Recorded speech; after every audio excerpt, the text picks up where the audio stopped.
Hi guys, welcome back. So in this video, I will be doing a summary of the manifesto so that you guys don't have to remember or read the whole entire thing again. It's more like a TLDR, too lazy don't read kind of thing. And another thing you guys have to bear in mind is that the information here are only what we know as of now. So it is not the whole entire patch notes. The full patch notes will be out in a few days time. We do not know when, but yeah, just in a few days time. Okay, so we all understand that there will be lots of happy faces and lots of sad faces out there, but come on, let's just face it. These are balances that the game is making or need to make to not make things too broken. Then it's all part of adapting to what has been changed. So guys, really no use complaining about it. Okay, so let's just get into it. Okay, so I'll start off the balances in general. So one, we have traps. Now trap scales with trap throwing speed instead of cast speed. I'm really not sure if this is a nerf or buff because I'm not a trap user. So I have no say in this, okay? And second, melee skills, what they mentioned is that there's an estimate about 25% damage increase at gem for level 20 for all melee skills. I guess this is a good thing for melee players. Yeah. And okay, third one, awaken support gems. So they have decided that the quality should be the same as the base support gems. So which means like the non-awakened support gems, the quality will also be the same as the awakened support gems. And for only certain gems, the quality stats will only be available at level 5. This is to my understanding. Any of you can just correct me if I'm wrong. Okay, and fourth, consecrated ground now no longer grants additional base crit chance. This is huge. There are many builds out there that actually rely on the consecrated ground for the additional base crit chance. I think this is a huge nerf to many of the builds out there. Okay, and 5. So now the skill tree has new added passives for Flask at the bottom right. So okay, yeah, this is the new passive tree over here. It was replaced by one of the dexterity passive. So now, I'm not sure if it's somewhere else, but it has been changed to natural remedies where you get 20% increased flask effect duration and there's a 10% increased effect on flask. Also the additional perk of removing mim and hinder when you use a flask. Okay, number 6, there's a skill tree that has new or additional passives that mitigates bleeding, corrupted blood, and curse. Where is it? I don't know, they did not mention, so we will just have to wait for the full patch notes to out. Okay, and 7, you can now actually see the effects of ailments. There is a small cloudy thingy. I'm not sure what are the other ailments are, but there's only the blue one now. Okay, so as you can see from this screenshot, there's actually some cloud looking thingy around the character, and this is actually the ailment. Okay, number 8, we have the triggering skills. Now triggered skill costs mana, which literally means COC is dead. And then spells triggered by Millionaire don't require to pay the cost. I don't really understand, so why did they only mention Millionaire?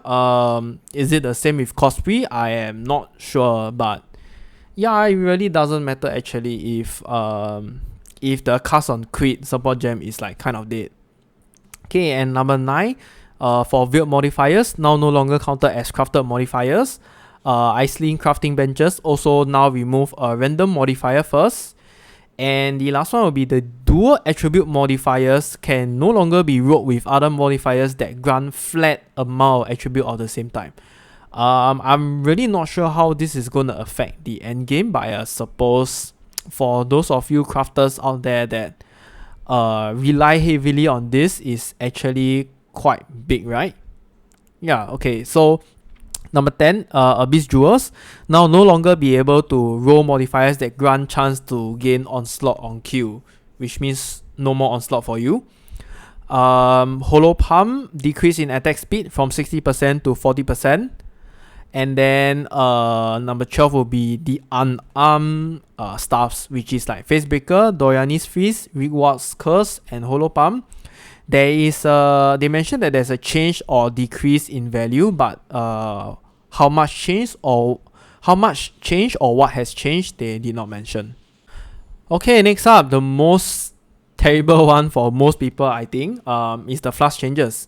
So they have added the Instilling Orb, where you can cause the Flask to be used when a certain conditions are met. How does it work? We still don't know yet. Added Enkindling Orb to improve Flask but prevent it from gaining charges.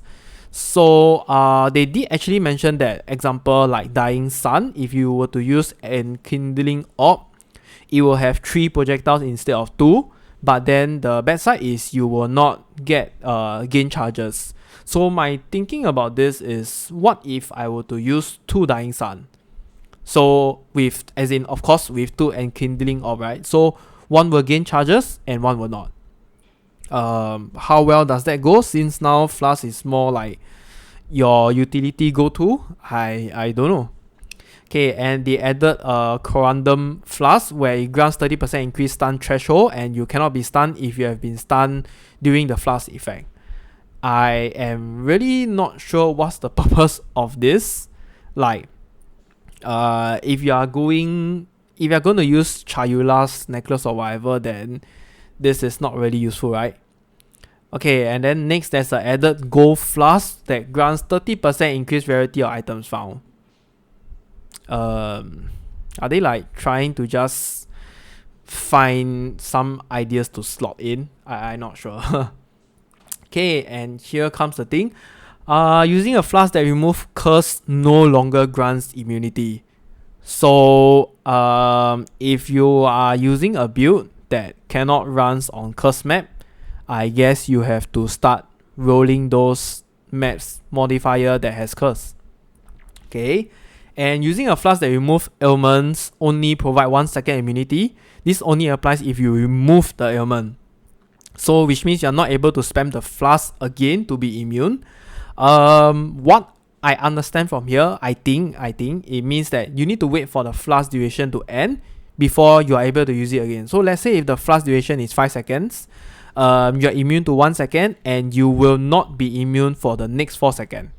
Like anybody, can you just correct me if I'm wrong for this? I'm really not sure how it works. To my understanding, this is what I think it is. Okay, and next, Flask charges now generate fewer Flask charges. That is sad. That is actually quite sad. We're not sure how sustainable Flask is now, but we just know that it is going to generate fewer Flask charges for now. Okay, and they did mention that Diamond Flask will be changed. So I think they are really trying to nerf critical builds really a lot over here. What they're going to change, we do not know that, so this is to be confirmed. Okay, and next, the Dying Sun with the Enkindling Orbs, more projectiles, more AoE. I think this is actually a buff, because if you are fighting those very thick pack of mobs, those rare mobs or even bosses, this is actually going to be good. Like, you just need that few seconds or instances to like one shot the pack of mobs, right? And then you can, start to gain the charges again. I mean, not for bosses, but for pack of mobs. Okay, and next they mentioned that most unique flasks have decreased in value.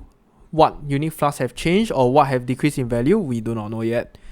Okay, next, the Basalt Flask rework now no longer grants additional physical damage reduction, but it actually grants 20% more armor and it taunt nearby enemies. I wish that the old one is actually it will actually remain its status, because the old one is definitely better. Okay, and then same for Steep Night Flask. It also grants 20% increased evasion rating instead of 100% now. Same, it still creates a smoke cloud on use. Okay, Ascendency changes. First is the Raider. We all know that there's a 50% chance to avoid elemental ailment now. It is not permanent. Okay, sorry, I forgot to include, but this is if you have phasing also.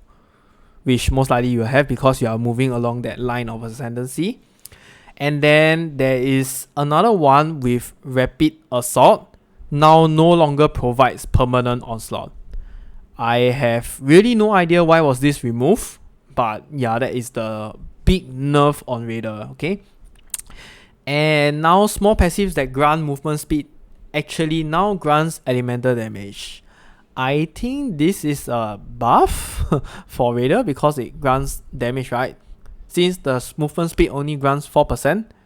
I'm not sure how much elemental damage will it boost. I hopefully think it's 10%. Otherwise, if it's 4%, it's pretty trash. Okay, next is the Hierophant. There's a reduced elemental ailment. Same like the Pathfinder that they mentioned. I'm not sure how it works, but we have to see how. And for Pathfinder, Master Toxicist, now 100% more damage, more poison damage to inflict during the Flask effect. Sorry for my error over here. The chance decreased from 30% to 20%. So this is a nerf, but it's not a super big nerf. Like if you were to use skills that actually spam to proc this, it is still quite good, honestly. Okay, next, Elementalists. Elementalists have a big hit to it. So it now no longer have ailment immunity, elemental ailment immunity. And next is the Lich of the Primordial. It now no longer provides damage per golem. So this is just RIP Burning Arrow. Yep. And the other Lich of the Primordial nerf is effect on golem buffs now always grant 100% increased effect, no longer by per golem. So I have some people asking me why is this a nerf instead of a buff. Like if it's at if you only have one golem, then it's 100%, then it's more golem, right? As in it's good, right? But the point here is you want to get as many golem as you can, and previously it was 25% more golem. So if you have 6 golems, it's 150% more. Okay, if you have 6 golems, you can have, I'm not sure what's the maximum you can have. Was it 7 or 6? I can't remember. But yeah, now it is capped at 100%. So which means if you have 4 golem, it's 100%. And yeah, previously if you have 6, it's 150%. So it's a nerf to me. Okay. Next, Inquisitor no longer have ailment immunity. I guess they just really want to kill all the elemental ailment immunity stuff. And for Assassin, so Noxious Strike no longer has 30% increase to damage over time multiplier for poison. And Noxious Strike poison duration now capped at 100%. So a nerf on Assassin Ascendency. Oh yeah, and the last one, Toxic Delivery poison you inflict with crits has actually decreased from 50% to 25%. So yeah, once again, they have nerfed Assassin in the poison portion. Okay, so now the skill gem changes. First, the melee physical damage support now includes 10% less attack speed. Actually, I think this applies to most of the melee support gems. I'm not sure about this, but I think this is how it works. And then next there is the minion damage support, where it now includes 25% less life. So the damage value is still there, but now there is less life on your minions. Okay, so for Barrage, it now includes 15% increased damage at level 20. And then the base damage at level 1 has increased from 40 to 47%, and level 20 from 47.8 to 54.6%. Okay, so this is a good buff for Barrage. Next we have the Split Arrow, now has a 10% increased attack speed at all levels. Lightning Spire Trap, there is a 25% increased damage at all levels. I don't even know who uses this skill. Seismic Trap, 40% increased damage at all levels. AoE increase, as you can see over here. Also, again, I don't know who uses this. Maybe just a minority few, I guess. And then Ground Slam, so the attack damage increased from 150% to 188%. Also, the effectiveness of added damage increased from 150 to 188%. I think this is quite a good buff for Ground Slam. Yeah, okay. And next, Seismic Cry. It now no longer provides damage to exerted attacks. Okay, so I'm not really a Warcry user, so I'm not sure how is this helping out. And next is they do mention that those increased critical strike support, increased critical damage support, and Nightblade support has been buffed, but we do not know any information about it except for critical damage support. I have found out that it actually increased critical strike multiplier from 103% to 138%. So that's 35% increase. Is that a lot? I think so, but how good is it? I don't know.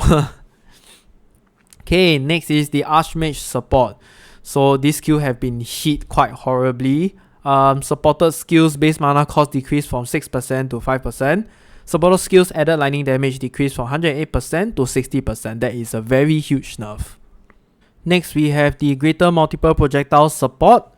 Gem quality have changed from attack or cast speed to projectile damage. So actually, honestly, I'm not sure if this is a buff or a nerf, but I think it's a nerf because attack speed usually scales more from damage, right? Yeah, so I've just put it under nerf first. I think it really depends on your build. So yeah. Okay, next is the chain support. Gem quality changed from projectile speed to chaining range. I think honestly chaining range is quite useless. The chaining range is already more than enough, and projectile speed is always better because you get to have faster clear speed, right? Okay, smoke mine. So smoke mine has changed drastically. The cooldown now increased from 2.5 seconds to 5 seconds, and there is no cooldown recovery at all levels. So this is really a huge nerf to smoke mine. I think it actually affects all the speedrunners for Path of Exile players. Yeah. And dash cooldown increased from 2 seconds to 2.5 seconds. Increased cooldown recovery has a big hit from 57 to 19%. That is a lot of difference. So for flame dash, similar. Cooldown increased from 3 seconds to 3.5 seconds. And the increased cooldown recovery also nerfed from 47 to 19%. Okay, next we have the Arcane Surge. This one seems a little bit confusing, but it's not. Increased mana regeneration now instead of having percentage mana regenerated per second. So I've included the max mana per second here so that you kind of like understand. It's based on your maximum mana pool, and now it actually regenerates. Previously it was regenerated based on your maximum percentage mana, but now it actually regenerates. It actually has the usual increased percentage mana regeneration. And the bad side is it no longer grants increased cast speed. That's very sad. Okay, next we have Fortify. The full information is not out, but generally they mention that it's nerfed in all aspects, so details is not in full yet. Okay, Spectral Throw. Now it releases all projectiles each time it chains.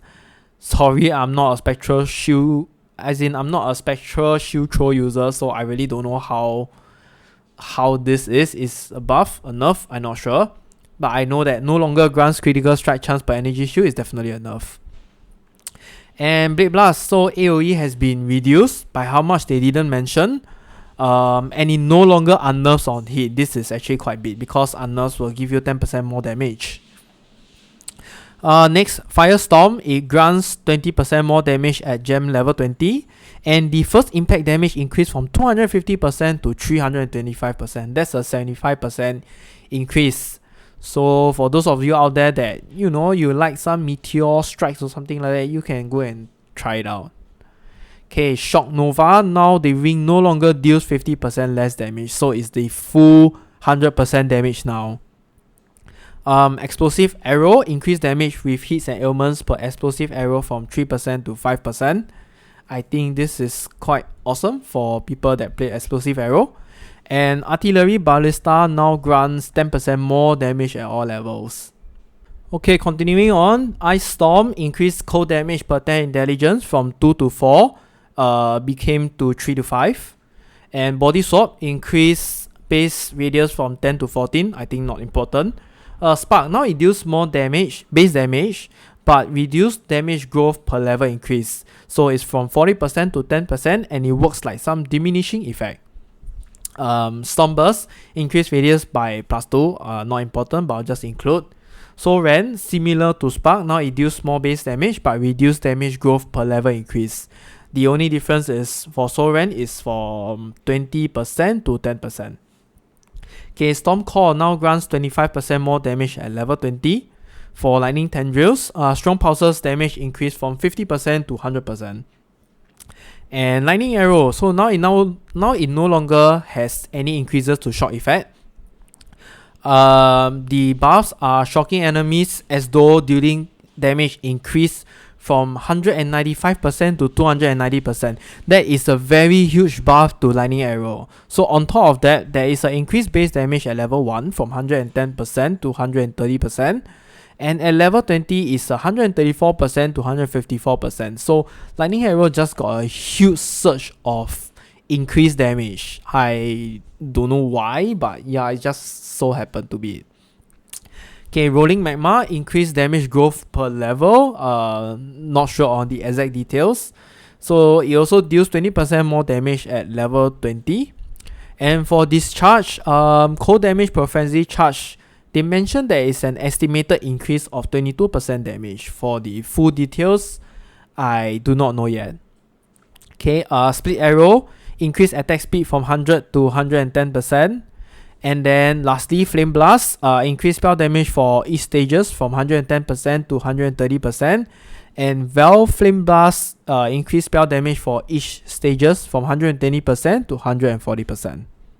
Okay, the last one will be the Cluster Jewel changes. This is currently what we know is just one only, is the damage over time. So the non-notable passives are replaced with standard damage increase bonus that is similar or same to the medium Cluster Jewel. And they have mentioned that they have decreased in the value of the damage over time stats for these jewels.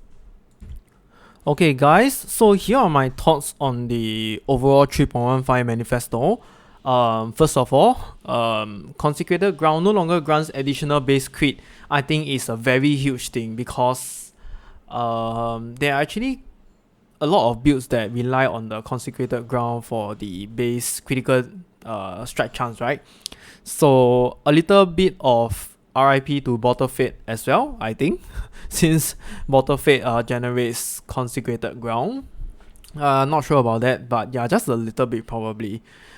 Since Bottle Fate already has the inbuilt increased critical strike chance. Okay, next is the ailment effects.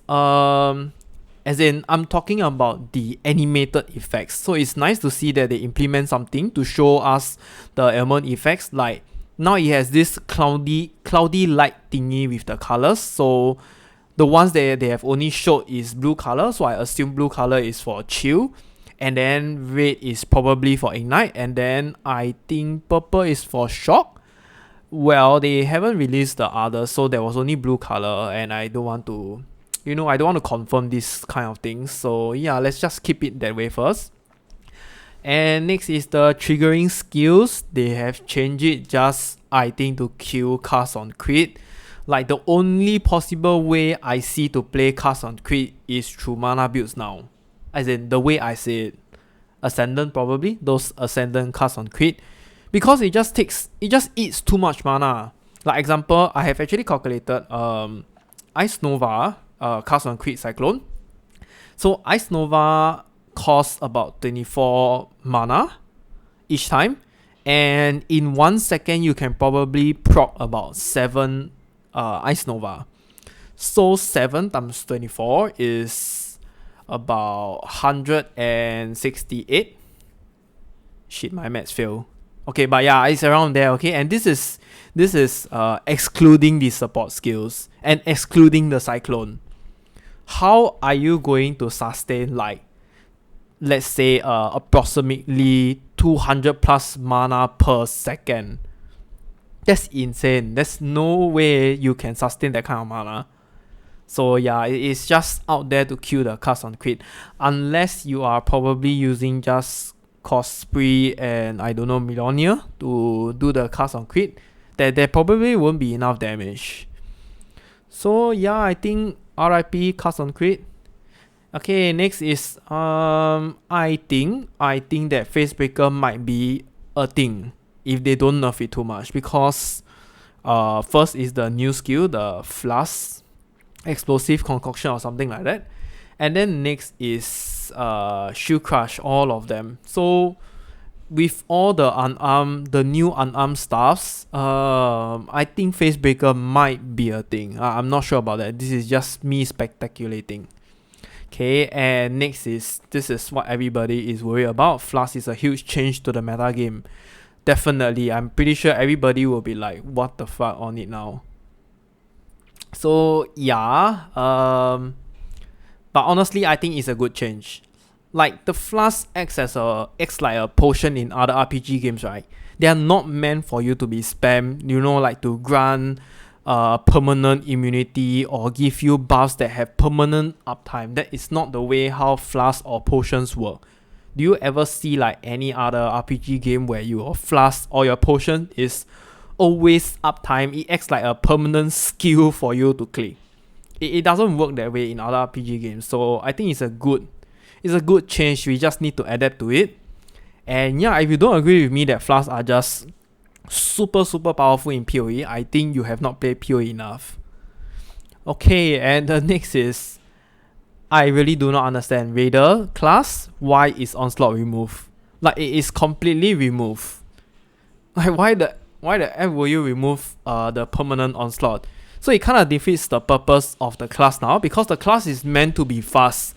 Like, ways you find it to make it fast by giving up other source of damage or survivability. So now I have to rely on Flask, like mainly Flask for onslaught. And then at the same time, you are going to nerf the Flask charges generation. Like, now there is a fewer generation of Flask charges, right? So does that mean that if I can't sustain my Flask charges, my this current line of Ascendency is trash? Like, there's no point in going that way if I cannot have the onslaught benefits, right?